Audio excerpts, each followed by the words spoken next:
Don't underestimate the power of silence.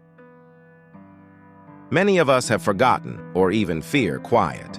We live in a world full of noise and chatter, a world wherein our daily routines are inundated, where your work meets your life. See more from Ascend here. Last year, the world went into lockdown and our lives changed dramatically. "I'm so tired" was already a status symbol, but burnout and its long-lasting impact on our health has increased. The lines between work and play have blurred. This may be most true for the youngest generations. Students have not been back in a physical classroom for more than a year. New graduates are stepping into an economic downturn, and the workforce itself is changing. Even as some regions slowly open up, the pall of uncertainty reigns. I work closely with many young people as a part of my personal mission to guide the next generation of leaders, who I believe have the potential to shape a better world for the future. Over 50% of my company's workforce comprises millennials, and in the pre-COVID world, we offered an ongoing in-person mentoring program. Over the last year, many of my colleagues and mentees have reached out to me expressing feelings of frustration and angst. My advice to them always begins with reassurance. Though many of us think we are alone in our feelings, they are not unusual or uncommon. To get through a difficult phase over which we have no control, we can focus on something over which we do have control. You have probably heard these words of wisdom before, but do you know how to apply them? For over 30 years, I've started my day with a 60-minute routine to help me stay grounded, focused, and most importantly, remain hopeful when my mind wants to spiral. I call it the sphere of silence. The sphere of silence. When I was a child, my grandfather lived with me and my family. Every morning, he would wake up at the crack of dawn and sit in complete silence for an hour. Even as the rest of the household stirred awake and the various morning rituals unfolded around him, he stayed still and quiet. Nothing could detract him during that time. He referred to it as the Mauna Vratham, a ritual of meditative silence long practiced in Indian Hindu tradition. He believed that abstaining from speaking for a set period each day brought him inner peace and made him a better listener. Over the years, as I traveled to different parts of the world, initially for education and then later for work, I discovered that a ritual practice of silence is not unique to any religion or culture. Christianity, Judaism, and Islam have all advocated the practice of silence in one form or another. Though my grandfather taught me the practice at a young age, it was many years before I truly learned to appreciate it. After completing my university education in London, I took a gap year to travel through Europe and spent some time in Italy, where I stayed at a Franciscan friary for some time. I arrived just before Lent and discovered that the brothers at the friary would spend the entire 40-day period in silence. I was encouraged to follow the practice. It was one of the hardest things I have ever experienced. When you are forced to be silent, you have to find other ways to communicate, which means you have to keep your message very simple. This forces you to declutter your thought process. It was during these weeks that I learned that silence is not just for prayer.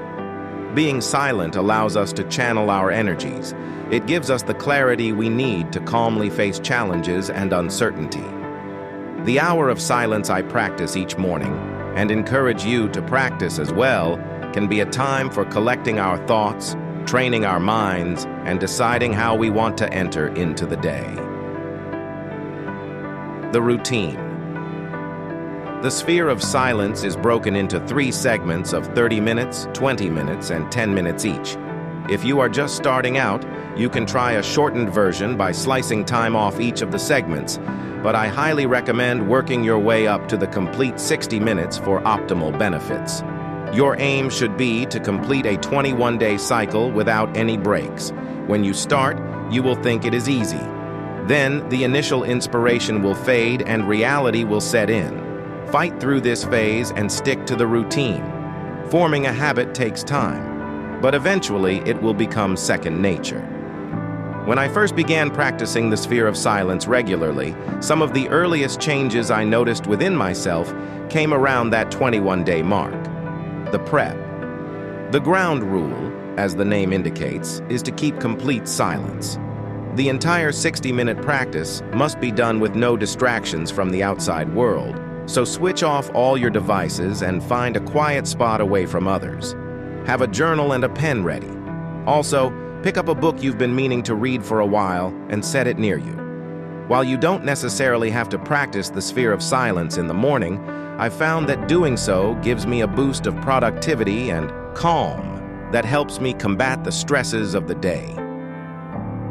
The first 30 minutes, goal setting.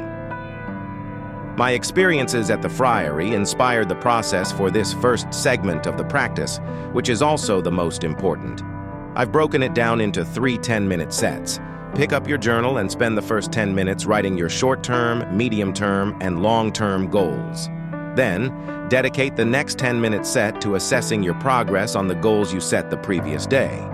When you write your goals down, you are forced to be very clear about what you want to accomplish. When you do this every morning, you are waking up to those goals, asking questions about your progress, and recalibrating your plans if needed. This will motivate you to focus on moving forward and complete the tasks necessary for achieving whatever success looks like to you. Use the final 10 minutes to take note of any unmet goals, especially short-term or daily goals, and assess the reasons why you have not achieved them. The events of tomorrow develop from what you do today, so understanding yesterday is the key to shaping tomorrow. The next 20 minutes, learning and growth. This is when you pick up that book you bought many moons ago, but never got around to reading. The ground rule for this segment is to choose a book that teaches you new things and enriches your mind.